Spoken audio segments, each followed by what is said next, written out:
அல்ல கிரீன்லேண்ட் தோட்டத்துக்கு செல்லும் வீதி சீரின்மையால் மக்கள் சிரமத்தை எதிர்நோக்கி வருகின்றனர்.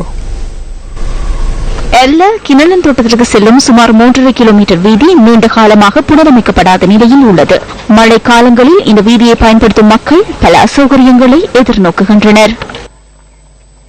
அதாவது 30 வருஷமா கிணலுக்கு ரோட்டு பிரச்சனையா இருக்கு. ஒவ்வொரு அரசியல்வாதிகிட்ட சொல்லியிருக்கோம்.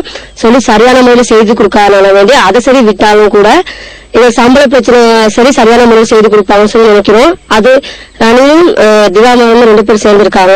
அவங்க மூலமா சார் சம்பள பிரச்சனை உயர்த்தி தருவாங்கன்னு நினைக்கிறோம். அது மாத்திரமல்ல, நாங்க எஸ்டேட்ல படிச்ச பிள்ளைகள் எல்லாரும் தோட்ட தொழிலுக்கு செய்யறோம். தொழில் செய்தாலும் கூட சம்பள வருமானம் பத்தாது. இந்த ராஜபக்ச சொன்னாரு சம்பளம் கூட்டி தரேன்னு, அவரு கூட்டி கொடுக்கவும் இல்ல. திகாமரம் வந்தாரு, அவரு கூட்டி கொடுக்கவும் இல்ல. தொண்டமா வந்தாரு, அவரு எதுவும் செஞ்சவும் இல்ல.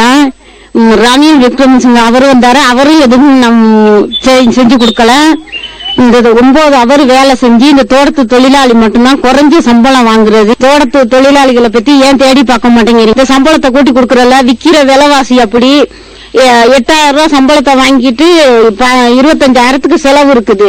எந்த திகாம்பரமும் சரி, ஆர்மந்தனமும் சரி, தனி விக்ரமசிங்கும் சரி, யாருமே எங்களுக்கு பேச்சுவார்த்தை இந்த சம்பள பிரச்சனை கதைக்கிறதே இல்ல. நாங்க தோட்டத்துல எவ்வளவு கஷ்டப்படுறோம். எங்க தோட்ட தொழிலாளிகள் இதை வச்சுதான் எல்லாருமே அரசாங்கமே ஓடுது. இன்னைக்கு நாங்க 4 ஹவர் அரசாங்கத்துல குடுக்கற லீவு, அந்த 4 ஹவர் லீவு இந்த தோட்டத்துல எங்களுக்கு இல்ல. அதையும் கெடுத்துவிட்டு நாங்க போய் ஓட்டு போட்டு அன்னைக்கு பேர் இல்லாம தான் வீட்டுல உட்கார்ந்து இருக்கோம். இப்ப 4-5 வருஷமா ஓட்டு போட்டா அந்த லீவே எங்களுக்கு இல்ல. அரசாங்கத்துல அரசாங்கமே கொடுக்குற லீவா இவங்க இல்லாம தானே அடிக்கிறாங்க. அதை யாராவது இன்ன வரைக்கும் கேட்டிருக்காங்களா? எங்களுக்கு இப்படி எல்லாம் கஷ்டப்பட்டு நாங்க ஓட்டு போட்டு இவ்வளவுலாம் இதுலயும் நாங்க ஒரு வேலை சம்பளத்தை எதிர்பார்க்காம போய் ஓட்டு போடுறோம். இந்த ஓட்டு போட்ட மக்களுக்கு ஏன் அந்த சம்பளத்தை அவங்களுக்கு வாங்கி கொடுக்க இயலாது?